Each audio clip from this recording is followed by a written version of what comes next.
Have you ever watched your group board, only to be the one pulled aside like you'd done something illegal? No yelling, no drama, just a quiet, brutal sentence. Sorry, you can't board. And the wild part is it's usually something boring, one missing name detail, one passport issue, one system glitch that flips your trip to not today. So in this video we're breaking down the biggest ways travelers get blocked in 2026 and what to check before you ever walk into the airport. Welcome to Travel in 2026, where your driver's license is trying to go digital. You open your phone, pull up your digital ID and Apple Wallet, and for a second you feel like the most efficient person in the terminal. Tap done, keep it moving, except the scanner doesn't take it, maybe the reader glitches, maybe the lane isn't set up for it, maybe your screen brightness is low. Whatever the reason, the result is always the same.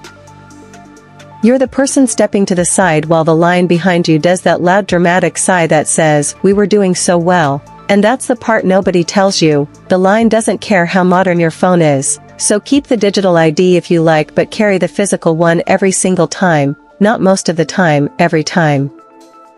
Because the moment your battery drops, your signal acts up, or the system just says no, you don't want your entire trip hanging on a loading screen. Now let's talk about the real ID star.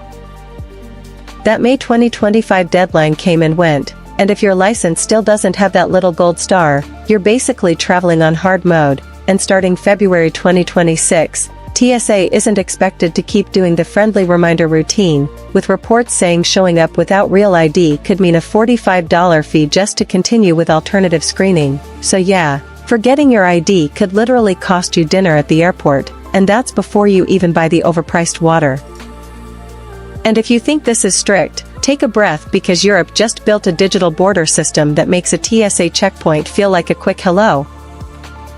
If you're picturing a romantic European summer, you still can have it, just know the border part isn't the cute montage anymore. Sometimes it feels more like a slow-moving system you have to outsmart, as the new entry-exit system, ETIAS, started rolling out in late 2025 and now it's showing up at more borders, and in early 2026 it can feel inconsistent, with one airport fully running it and another still transitioning, so don't assume every border will move at the same speed.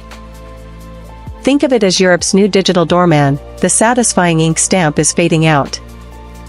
Instead, every time you cross a border, your face and fingerprints get scanned, logged, and stored in a shared system, and this is the part that hits you when you're actually there. They're doing it when you're at your least photogenic, you land after a long red eye, you're running on fumes, and you're already doing the connection math in your head, then you get to the front and it's scan again, and the line's moving at a crawl, which brings us to the real danger. The no refund zone, because early delays can push wait times way up at major hubs, and if you miss a connection because you were stuck in that immigration line, the airline may not be required to rebook you for free, as it's often treated as a government processing delay, not an airline-caused one, so you could be staring at a very expensive hotel bill and a suddenly flexible itinerary. So if you've got a tight connection at Frankfurt or Charles de Gaulle, don't gamble on immigration being normal. Build buffer time, especially on arrival days, or you'll pay for it in stress and money. And looking ahead to late 2026, get ready for ETIAS, which is basically a required travel authorization for entering Europe with a fee of €7 when it launches, but the fee isn't the problem. Forgetting it is, because without that approval linked to your passport in the system, you can get stopped before you even leave, right at the check-in desk at your home airport. And quick warning, ETIAS scams are going to be everywhere, so if some random site is trying to sell you ETIAS approval months in advance, be careful. Use official channels only, because fake authorizations are a real thing now, and Europe isn't the only place doing this. The UK is tightening the same kind of gatekeeping with its ETA starting the 25th of February, 2026, and no ETA in the system means you can get blocked before you even board, and here's the part people mess up. It's tied to your exact passport number, so renew your passport after you apply and that approval may not match anymore. One mismatch and the airline system can flip to no. One quick tip, if you're traveling with a partner, stay together at the kiosk when you can, because you don't want that moment where one of you is through and the other gets held up behind for just a quick additional check, and now you're stressed, separated, and watching your connection time shrink. Now, not every update is bad. Uzbekistan is actually going visa-free for Americans starting January 1st, 2026. But don't get too comfortable because while one door opens, a lot of countries are adding new digital gatekeepers, and Asia is the next big example. Picture this, you land in Asia after a long flight. You're already thinking about your connection and the first thing you hear is basically, cool, now pull up the confirmation, not later, not when you find Wi-Fi, right now at the desk with people stacking up behind you. That's the vibe in 2026, fast when your info matches and painfully slow when it doesn't. Japan is the easiest place to feel it, where Visit Japan Web can make arrival smooth, scan the code, keep moving. But the slip-ups are tiny, one wrong passport digit, a name format that doesn't match your passport, or you didn't actually finish the steps that generate the QR code, and now you're standing there jet-lagged trying to log back in while the line behind you gets very quiet. China is where it depends is the whole game. People hear 240-hour transit and assume it's a free mini visa, but it only works if you're truly transiting to a third place with a confirmed onward ticket and a set departure date. A round-trip plan isn't transit, and even when you qualify, the rules can hinge on your exact routing and where you land, so don't plan a big detour unless you've checked the details for your specific trip. And here's the 2026 scam angle nobody expects. China rolled out an online arrival card service and scammers immediately started making fake official sites that try to charge you. The real service is free, so if someone's asking for money just to submit your arrival card, back out. So, the move for Asia in 2026 is simple. Treat every country like it has its own system, double-check the form or app your destination expects, make sure everything matches your current passport number, and keep a backup that doesn't depend on airport Wi-Fi. Screenshots help, but having the confirmation ready to show, clean and easy, can save you when you're running on fumes. Alright, no confusion, no jargon. This is the stuff that keeps you from getting stuck in the dumbest ways possible. Digital ID is fine as a backup. Your physical ID is what keeps the line moving. Liquids are still liquids, so don't donate your expensive cologne at security. And screenshots are your proof when an airline suddenly develops amnesia and calls everything a system issue. Now, here's the boss-level warning that quietly ruins trips, the 6-month passport rule. Go check your passport expiration date, not later, now, because it doesn't matter that your passport is valid today. A lot of countries won't let you in unless your passport stays valid for at least 6 months beyond your travel dates. So you can be holding a passport that looks fine and still get stopped at check-in because the airline system flags you as not eligible to travel, and this isn't a rumor. U.S. State Department guidance makes it clear this is a real requirement in a lot of destinations, and airlines can deny boarding if you don't meet it, and if you're wondering why the airline acts so cold about it, it's simple, they don't want fines and they don't want to be forced to fly you back, so if their system says you're not cleared, the counter becomes a hard stop. Now, while you're holding your passport, don't just stare at the expiration date. Check these 2 things that get people denied even when they did everything right. First, damage, a water stain, mold spots, a big tear, weird markings on the data page, pages coming loose, even a missing visa page. Those can be enough to get you blocked before you ever fly, so you can have the visa, the ticket, the hotel, the whole itinerary, and still get stopped because your passport looks like it lost a fight with a spilled coffee. Second, blank pages. Some countries want 2 to 4 blank pages, and yes, some airlines will block boarding if you don't have enough room and you can't add pages anymore, so if you're running out, you renew, ideally with a larger book so you don't get ambushed mid-year. Quick trap while we're here.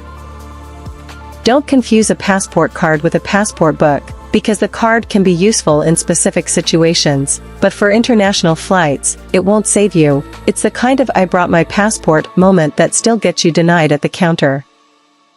And this is where people try to fix it fast and accidentally make it worse. Here's the twist. If you renew your passport online to be safe, the system can deactivate your current passport right away, even if it still has months left on it. It may become unusable for travel the moment you submit the online renewal.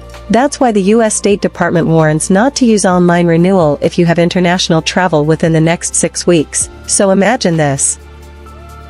You renew online because you're being responsible and you just turned off the passport you were planning to fly with. You didn't lose it, you canceled it. Also, online renewal isn't for every situation. It's generally for adult 10-year passports and straightforward cases. So if you're dealing with name changes, certain updates, or anything unusual, don't assume the online option will even accept you. One more micro update for 2026, because everyone's doing it. Passport photos. If you use filters, heavy editing, or AI enhancement to make your photo look nicer, you're not upgrading it, you're risking a delay or a rejection. The State Department is clear that digitally altered photos aren't allowed, so keep it simple, clean, and boring. Boring gets approved, so yes, get ahead of the 6-month rule. And this is where people try to fix it fast and accidentally make it worse. Here's the twist. If you renew your passport online to be safe, the system can deactivate your current passport right away, even if it still has months left on it. It may become unusable for travel the moment you submit the online renewal. That's why the US State Department warns not to use online renewal if you have international travel within the next 6 weeks. So imagine this.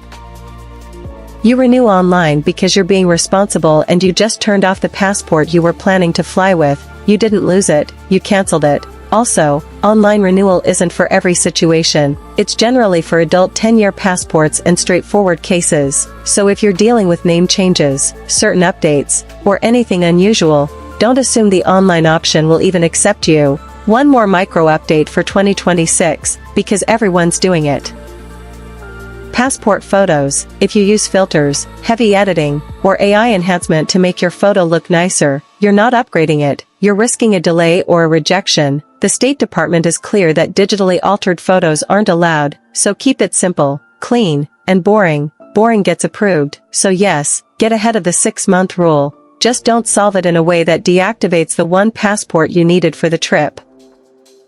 And once your passport and IDs are handled, there's one last enemy in 2026 travel: the airport itself. The moment you clear security, you stop being a passenger and start being a target. Want to walk through customs like a VIP while hundreds of other people are stuck in the slow lane without spending a dime? Your first weapon is MPC, Mobile Passport Control, the unicorn of government tech, a completely free app that actually works. Even if you don't care about soccer, the World Cup can still steal your seat in 2026, because during that June to July window, North America isn't just busy, it's packed. Airports, borders, hotels, everything runs hotter. And when the system is overloaded, they stop being flexible. That's when tiny issues turn into instant consequences. You miss the check-in cutoff, you miss the boarding window, you miss the connection by 10 minutes, and there isn't another seat to save you. Here's what it looks like in real life. You're flying into a host city, you think you're being smart with a tight itinerary, and then security is double the normal wait because half the terminal is wearing jerseys and carrying flags. You land late, sprint to your gate, and the flight that would normally have open seats, it's full, the next one also full. Suddenly, I'll just take the next flight is not a thing. Canada is where people get lulled into a false sense of calm because entry feels simple. You don't need a visa for a short trip as a US citizen, but you still need a valid passport, and during match weeks, immigration and customs lines can stretch.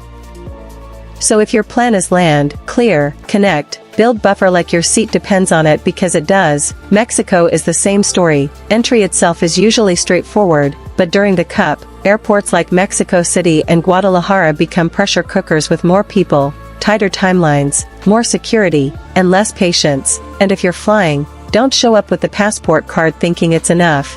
This is the season where almost right gets punished fast. So the survival play isn't complicated. Don't schedule tight connections around host city travel days. Get to the airport earlier than your ego wants to. And if you're re-entering the US through a major hub during that World Cup wave, use mobile passport control or global entry so you're not stuck watching your connection time die in a customs line. And let me ask you this: are you traveling during World Cup Summer 2026? If yes, drop your route in the comments. I want to know. Are you dealing with US airports, a Canada border crossing, or a Mexico flight? If you're watching this with a trip already booked, do yourself a favor. Save this video and send it to the one friend in your group who always says, "We'll figure it out at the airport." Hit like if you want more 2026 travel updates without the fluff, and subscribe because the rules change quietly and the gate agents don't explain them when you're the one getting pulled aside. Alright, safe travels and may your boarding pass never turn into a sorry, not today.